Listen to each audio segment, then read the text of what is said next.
sait que les 2 chevaux de bataille des prophètes étaient l'idolâtrie d'une part, l'injustice sociale d'autre part.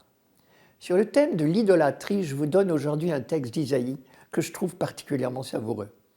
Son intention est de démontrer le ridicule de faire des prières à tout autre qu'à Dieu.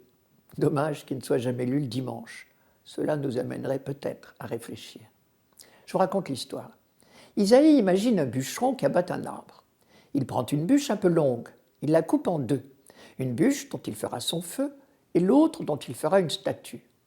La première lui sera très utile pour se chauffer lui-même ou pour faire cuire son repas. Mais l'autre, à quoi servira-t-elle?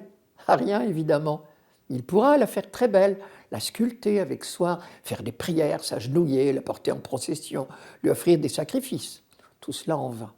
Maintenant, je vous donne le texte d'Isaïe. L'artisan sur bois tend le cordeau, trace l'œuvre à la craie, l'exécute au ciseau. Oui, il la trace au combat, lui donne la tournure d'un homme, la splendeur d'un être humain, pour qu'elle habite un temple, pour qu'on débitre des cèdres en son honneur. On prend du rouvre et du chêne.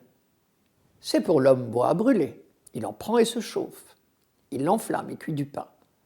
Avec ça, il réalise aussi un dieu, et il se prosterne. Il en fait une idole, et il s'incline devant elle. Il en fait flamber la moitié dans le feu, met par-dessus la viande qu'il va manger.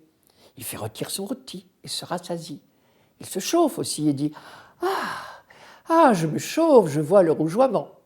Et avec le reste, il fait un dieu, son idole. Il s'incline et se prosterne devant elle.